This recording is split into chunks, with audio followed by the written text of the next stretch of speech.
How's it going, guys? RealRadman here, back at it again with another NASCAR Thunder 2004 career episode. Again, I'd like to apologize that this is a voiceover episode, just like the last one. This is going to be the last voiceover, though. The next race at Homestead, the series finale, or season finale, because I'll be doing a season 2 later. But the season finale is not a voiceover. I still have the commentary for that, so that is great news. But we were looking to go to Rockingham and maybe see if we could pull anything off. So I was like, all right, maybe we can get something done. We have a pretty good engine, a pretty good chassis in the car. You see the car rating is a 60. So we went to qualifying, and the first lap was kind of like a throwaway lap after practice. I realized let's just heat up the tires a little bit and really go for it in the second lap. So I put everything into it. We were 38th after one lap, but right here, just listen to the throttle. Right there, I was able to pick it up, and I was able to get it, and the car bite, and I was like, damn, this is going to be a good lap. And I crossed the line, and I saw 23.6, and I was like, damn, it's going to be a good lap. And I saw pole, and I was like, damn, that's a good lap. So I was very excited to see a pole position. I think that was only our second pole, or was it our first pole? I think it was the first pole of the series. I can't really remember. It was either our first or second. But yeah, guys, now I'm going to let you enjoy the call, and I'll be back with you at the beginning of the race. We're live from the North Carolina Speedway, otherwise known as the Rock side of today's NASCAR race, the Pop Secret 400, right here on MRN. What can you tell us about this track, Barney? Well, this track is deceiving to drivers who are new here. It's wide and fast in most places, but in the corners, they'll have to slow up more than they expect. Otherwise, the wall will sneak up and bite them on the exit, especially in turn 2.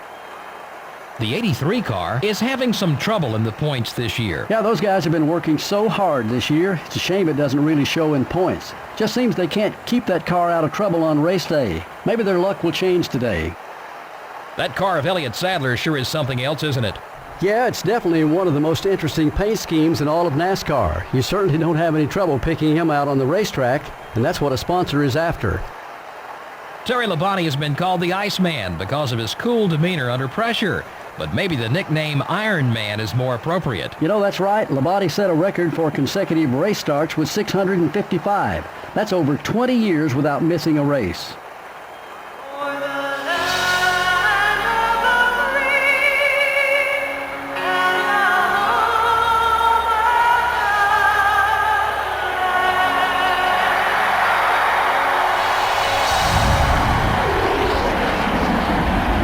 Gentlemen, start your engine.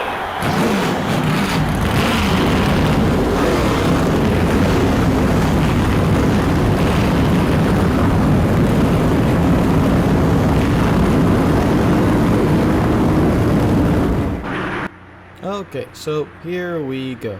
We got Dale Earnhardt Jr., the absolute steroid that he is, on our right side, because he's amazing in this career for some reason. Rusty Wallace was behind us, Jeff Gordon behind us as well. I think Tony Stewart probably started 5th, or it was Kurt Busch, one of the two. But yeah, we get off to a good run. I really had to watch turn 2 here. You'll see right there that turn 2 is definitely going to be a trouble spot for us because the AI gets such a good run. But in turn 3, we get a fantastic run coming out of the corner here. So at that moment, I was like, all right, you know what? Maybe we could fend him off. But Junior was just so fast. So we enter turn 1 here in the second lap. And look at the run Junior gets. He's going to move to the high side, and then he just gets a whoop. And I was just like, damn. Like, what the hell, Junior? So at that moment, I was like, shit, this is going to be hard. This is going to be really hard.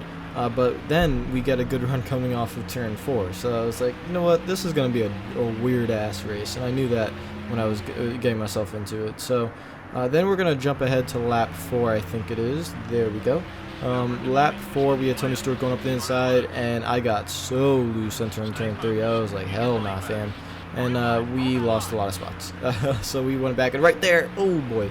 I can't tell you how close that was in the live comm. I was blessing that the 21 did not put us in the wall. And then we give Sterling Marlin a little bump because we hate Sterling Marlin. And Sterling Marlin comes back down on us. And we give Sterling Marlin a little bump again. So me and Sterling, we are not friends right now. Let's just say that. And we're probably going to have a brawl after the race in the garage area. We'll all cuss him out. Probably say that he doesn't wear any pants in his family.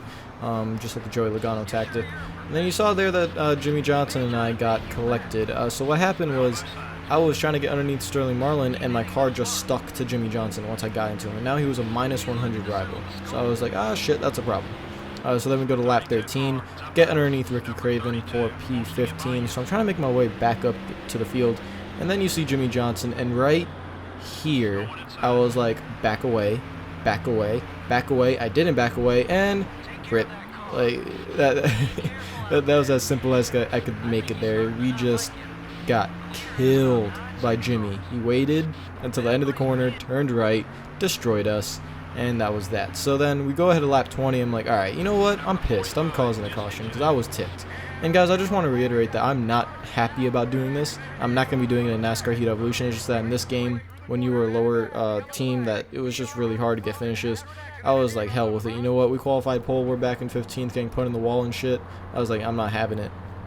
So you can see the fuel tank was almost empty. We pitted, and now we're restarting P9, but we had a lot of lap cars. And I was wondering, okay, so we got Michael in front of us. We have Ricky Craven that I passed before I got hit by Jimmy. And I know I could pass them again. I knew I had speed in the car. I just had to get in the inside lane. So I fight to the inside, and then from here on out, I really had no idea who I was racing. So at this point, I'm just like, okay, I need to catch Michael. I need to catch Ricky Craven. I think I need to catch Casey Mears as well in the 41. But I don't know where they are because there's so many lap cars. And it was really frustrating that I didn't know who I was racing most of the time. But right here, you'll see that we had a 3-second gap to the next position. So at this point, I was like, okay, I mean, we're P8. We're not going to probably run them down.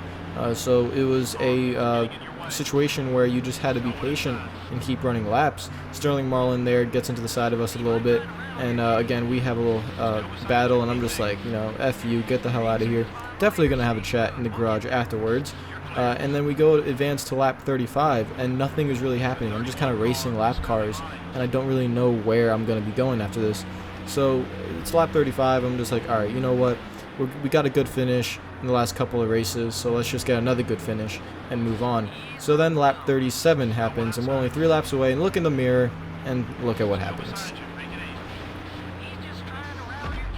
Yeah, so Sterling Marlin gets right into the back of us. He just plows us, sends us up into the wall, and we blow our engine. And when I kind of knew that it was coming, but I didn't know he'd get to us. It was that run that the AI made coming off of turn 2 that I was like, damn, that's a run. And Sterling Marlin had no fucks, and he was like, you know, fuck you, I'm going to completely destroy you. And he destroyed me, and that was that. So if this was real life, I would definitely go into the garage area and find that son of a bitch and beat him to a pulp. But in a video game, you can't do that unless it's NASCAR Chase for the Sprint Cup 2005, where you actually had like the garage scenes, which was really, really cool. But yeah, guys, that was it. It's a really short episode. I apologize about that. And this is the last voiceover. Homestead is normal, so I promise Homestead will be a live comm, so I don't like doing these voiceovers. If you like the video, make sure you hit that like button. If you're new to the channel, make sure you subscribe. We have one more episode left in the NASCAR Thunder series until it takes a break for a little bit. I'm excited that NASCAR Heat Evolution comes out soon. I hope you guys are having a great day, and I'll see you guys later. Peace out.